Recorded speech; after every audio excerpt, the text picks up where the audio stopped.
أعوذ بالله من الشيطان الرجيم وإذ قال إبراهيم رب اجعل هذا البلد آمنا واجنبني وبني أن نعبد الأصنام رب إنهن أضللن كثيرا من الناس فمن تبعني فإنه مني ومن عصاني فإنك غفور رحيم ربنا إني أسكنت من ذريتي بواد غير ذي زرع عند بيتك المحرم ربنا ليقيموا الصلاة فاجعل أفئدة من الناس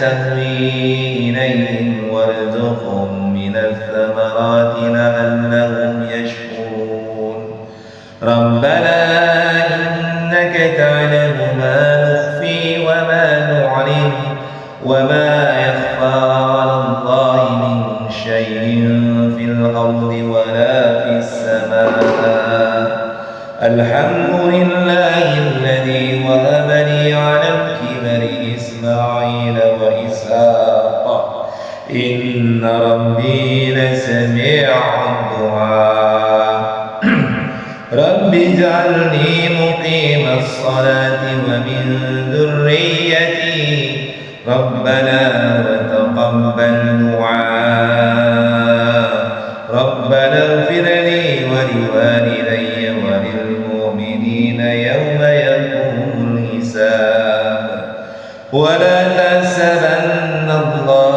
غافلا عما يعمل الظالمون إنما يؤخرهم ليوم تشخص فيه الأبصار صدق Allahul Azim. Ayat ke-35-nya, jadi ingatlah ketika Nabi Ibrahim berdoa. Berdoanya apa? Rabbi ij'al hadzal balada amina, ya Allah, jadikanlah negeri ini, yakni negeri Mekah, baladan amina, negeri yang aman. Jadi Nabi Ibrahim itu berdoa tuh. Jadi Nabi Ibrahim berdoanya itu ketika beliau mengunjungi Nabi Ismail dan istrinya Hajar di kota Mekah. Jadi di kota Mekah itu dulu kan masih awal ketika Nabi Ibrahim meninggalkan Ismail dan Hajar, itu kan masih hanya bekas-bekas gundukan karena belum dibangun saat itu, karena akibat banjir yang menimpa kota, bukan hanya kota dunia, yang diakibatkan peristiwa banjir Nabi Nuh. Jadi setelah peristiwa Nabi Nuh itu Ka'bah itu tinggal pondasinya aja. Ka'bah itu jadi tinggal pondasinya masih ada, tapi tinggal pondasi, nggak ada gedungnya, karena kan akibat hancur oleh peristiwa banjir bandang Nabi Nuh, banjir besar Nabi Nuh itu yang menenggelamkan dunia. Maka setelah itu kan, setelah ditinggalkan Nabi Ismail dan Hajar, Siti Hajar, kemudian ceritanya ditengoklah kembali Nabi Siti Hajar dan Ismail itu, sampai kemudian kota Mekah itu, Ka'bah itu, sekitar Ka'bah itu muncul pemukiman-pemukiman. Jadi ada perumahan-perumahan lagi. Siapa yang isinya? Yaitu antara awalnya di situ adalah Ismail dan Hajar, kemudian ada penduduk-penduduk yang lain yang hijrah ke situ, yang bermukim di sekitar Ka'bah. Nah kemudian setelah itu peristiwa terjadi di mana Ka'bah itu dibangun oleh Nabi Ismail dan Nabi Ibrahim. Maka ada yang disebut sekarang ini ada makam Ibrahim. Makam Ibrahim itu bukan kuburan. Makam Ibrahim itu adalah jejak langkah atau bekas pijakan Nabi Ibrahim meninggikan bangunan Ka'bah. Jadi kalau kita pergi haji itu ada makam Ibrahim. Jadi makam itu bukan kuburan, makom Ibrahim itu tempat berpijaknya atau tempat berdirinya Nabi Ibrahim ketika meninggikan Ka'bah. Jadi kuburan Nabi Ibrahim di mana? Di Palestina. Jadi makam itu bukan artinya kuburan saja ya. Makam itu adalah bekas-bekas baik itu berdirinya atau bekas-bekas tapaknya daripada seseorang. Maka kemudian Nabi Ibrahim berdoa, ya Allah jadikanlah negeri Mekah ini negeri yang aman. Wajnubni, jauhkanlah aku wa baniya dan keturunanku an na'budal asnam dari menyembah berhala. Ini doa Nabi Ibrahim itu. Ya, ketika dia di Ka'bah. Kemudian Rabbi innahunna adlalna katsiran minan nas. Ya Tuhanku, sesungguhnya berhala-berhala itu telah menyesatkan banyak dari manusia. Faman tabi'ani fa innahu minni. Barang siapa yang mengikutiku, kata Nabi Ibrahim, maka orang itu termasuk golonganku. Wa man asani, barang siapa yang durhaka kepadaku, fa innaka, maka sesungguhnya Ghafur Rahim, Engkau Maha Pengampun lagi Maha Penyayang. Kemudian ini doanya Nabi Ibrahim, ayat yang ke-37-nya, Rabbana, ya Tuhan kami, ya Tuhanku, ya Tuhan kami, inni askantu min dzurriyyati, aku telah menempatkan keturunanku biwadin ghairi zar'in, biwadin ghairi zar'in, di sebuah lembah yang tidak mempunyai tanaman-tanaman, inda baitikal muharram, di dekat rumahmu, ya di dekat Baitullah. Maka disebut Baitul Haram, ya kan? Kita Baitullah, Baitul Haram, artinya rumah yang diharamkan. Di haram itu ada sesuatu yang tidak boleh melakukan perbuatan-perbuatan yang melanggar aturan Allah. Maka disebut tanah haram. Tanah haram itu artinya tanah yang diharamkan kita melakukan perbuatan dosa dan maksiat. Bahkan membunuh binatang tidak boleh. Banyak ketika kita berhaji berumrah kan ada hal-hal yang tidak boleh. Harus dijaga kesuciannya, kesucian tempatnya, bukan kesucian daripada orang. Maka kata Nabi Ibrahim begitu. Jadi kata Nabi Ibrahim ketika meninggalkan Ismail dan Hajar, di jauh dia berdoa di bukit. Ya Allah, aku telah menempatkan keturunanku di dekat Baitul Haram. Maka jadikanlah liyuqimus shalah, jadikan mereka orang-orang yang melaksanakan salat.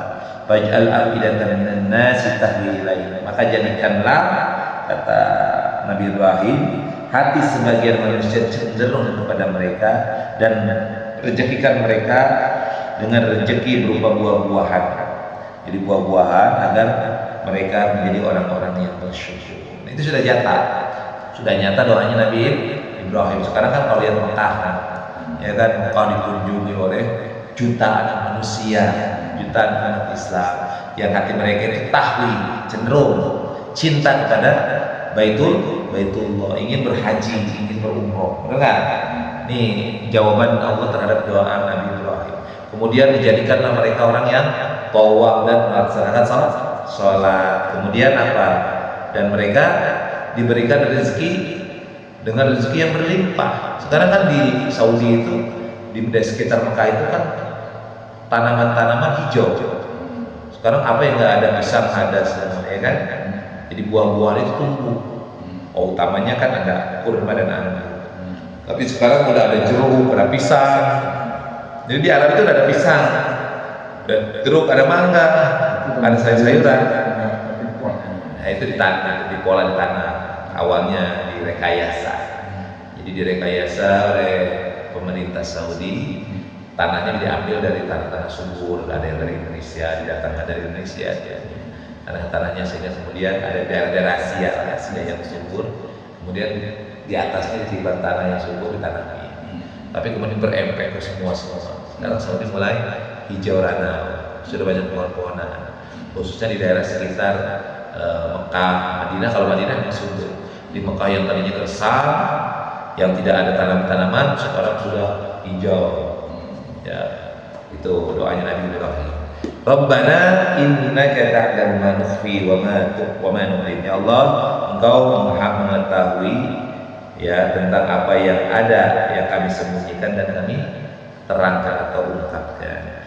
Wa ma yakhfa 'ala Allah min syai', tidak ada sesuatu pun yang tersembunyi bagi Allah di langit dan di di bumi. Maka alhamdulillah Nabi Ibrahim berdoa lagi, segala puji bagi Allah yang telah mengaruniakan kepadaku di masa tuaku ini siapa? Ismail dan Ishak. Inna rabbi lasami'ud du'a, sesungguhnya Tuhanku sangat maha pendengar terhadap segala doa. Ini doanya Nabi Ibrahim. Jadi Nabi Ibrahim itu berdoa yang pertama, doa Nabi Ibrahim, dia minta agar negeri Mekah itu negerinya dijadikan negeri yang aman. Nah, maka gitu doa kita itu juga begitu, doakan ya Allah jadikan negeri Indonesia negeri yang aman, jauhkanlah masyarakatnya dari menyembah selain Allah. Itu doa atau tidak tuh. Kemudian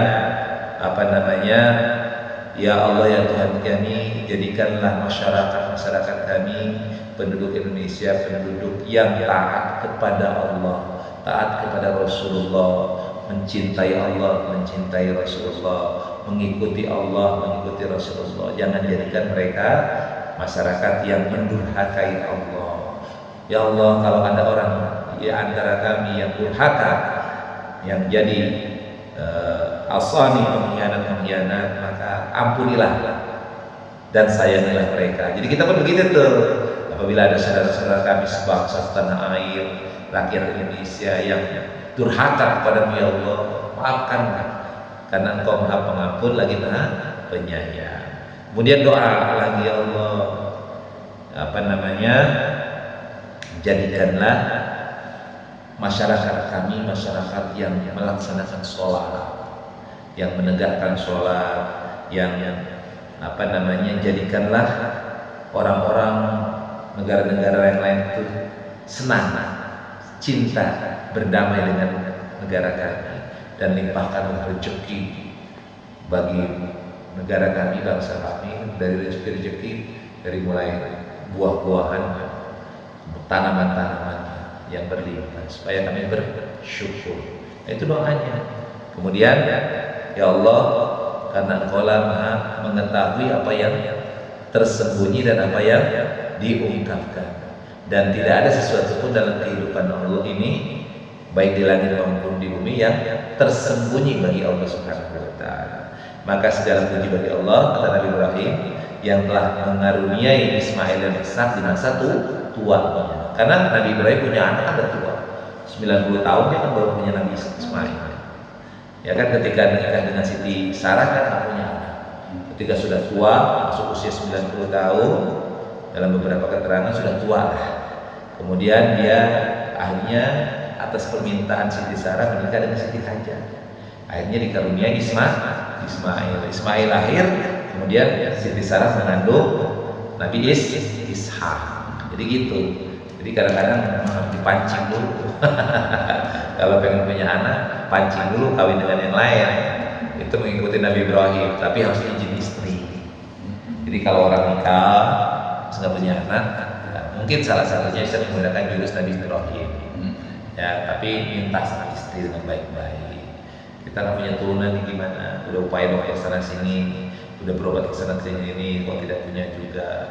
Bagaimana? Nanti apakah boleh menikah lagi? Nah, coba kalau seandainya ahli surga kan wanita di surga, ya sudah, ayah nikah lagi nih perempuan yang dipilihin gitu. Ya sebagaimana Nabi Ibrahim kan, Siti Sarah kan memilih Hajar, meminta Ibrahim untuk menikahi Hajar. Walaupun di kemudian hari setelah Ismail lahir, maka setan memprovokasi cemburu, gitu, itu manusiawi. Timbul rasa cemburu karena kelihatannya Ibrahim lebih sayang kepada Hajar dan Ismail. Nah, itu yang membuat terjadi akhirnya meminta Ismail dan Hajar diasingkan jauh dari Palestina, ya ke sekitar Ka'bah atau Mekah sekarang. Itu yang kemudian hari akhirnya Sarah mengandung Nabi Ishak. Nah, inilah kehidupan rumah tangga. Jadi dunia ini sesungguhnya bermula dari kehidupan rumah tangga. Jadi di dunia ini kan yang tersisa kan Bani Israel dan dari Bani Ismail gitu. Maka ini adalah dunia ini pada dasarnya dimulai dari rumah tangga. Dari rumah tangga. Permusuhan pun sebenarnya permusuhan antara Islam dengan Yahudi dan Nasrani adalah permusuhan rumah tangga, karena tidak terima kecemburuan Kalau kita teliti kan begitu kan. Siti Sarah nggak terima kalau Ibrahim lebih memperhatikan Hajar dan Ismail, maka diminta untuk diasingkan, kan, diusirlah, meninggalkan mereka jauh dari kehidupan Sarah dan Ibrahim. Kemudian ditinggalkan, tetapi kemudian Allah menetapkan harus di sini ditinggalkan. Di kemudian hari kemudian muncul yang namanya Nabi Muhammad SAW sebagai Nabi terakhir. Nah, kemudian seperti itu. Kemudian akhirnya doa Nabi Ibrahim, Rabbi ja'alni muqimas shalah wa min dzurriyyati, ya Allah jadikanlah aku orang yang menegakkan salat dan begitu pun keturunanku. Ya Allah terimalah segala permohonan doa kami. Rabbana firli, ya Allah ampunilah dosaku, wali walidayya, dosa kedua orang tuaku, walil mu'minina yauma yaqumul hisab, dan dosa orang-orang yang beriman yauma yaqumul hisab, pada hari ditegakkannya hisab. Terakhir ayat ke-42-nya, wala tahsabannallaha ghafilan amma ya'malul zalimun. Jangan engkau menyangka bahwa Allah akan lalai terhadap apa yang dilakukan orang yang zalim. Jadi jangan berpikiran orang zalim itu dibiarkan. Ya, Allah nggak bakal membiarkan orang yang zalim. Innama yu'akhiruhum liyaumin tashkhasu fil absar. Sesungguhnya Allah menangguhkan hukuman bagi mereka sampai batas waktu ketika mata mereka terbelah. Terbelah itu bisa mati, bisa kiamat. Jadi orang-orang yang zalim itu jangan berpikiran kita nggak akan dibalas oleh Allah. Ya, contoh gini, ini orang-orang Israel ini kok nggak diajar sama Allah sih, gitu, dan nggak dihancurkan sama Allah. Nah, kata Allah, jangan berpikiran bahwa mereka itu dibiarkan, tapi nanti mereka akan diberikan kesempatan sampai sakaratul maut itu datang, atau mereka terbelah, atau nanti akan datang azab yang berupa kiamat. Gitu. Ya, kesimpulannya satu, banyakin doa. Ya, sebagaimana doa Nabi Ibrahim. Doanya apa? Minta agar negara kita, masyarakat kita, keluarga kita dilindungi oleh Allah Subhanahu wa Ta'ala. Yang kedua, minta agar kita menjadi orang-orang yang bisa melaksanakan perintah Allah, menjauhi larangan Allah. Yang ketiga, kita minta agar menjadi orang yang mampu menjaga sholat kita. Yang keempat, minta agar kita dijadikan masyarakat yang saling sayang, saling cinta, gitu. Hilangkan permusuhan di antara kita. Yang kelima, bahwa kita harus selalu memohon doa kepada Allah untuk diampuni dosa, untuk diri kita, untuk orang tua kita, untuk kaum muslimin. Jadi doa itu nggak boleh egois. Maka doa itu Rabbana ighfir lana dzunubana wa liwalidina walil mu'minin. Doa itu Rabbi ighfirli wa liwalidayya, gitu kan. Atau Rabbana ighfir lana dzunubana wa liwalidina wa li jami'il muslimina wal muslimat. Doa itu begitu, jangan cuma diri kita. Doain diri kita, doain orang tua, doain saudara kaum muslimin. Seperti itu ya. Jelas ya? Shadaqallahul azim. Alhamdulillahirabbil alamin.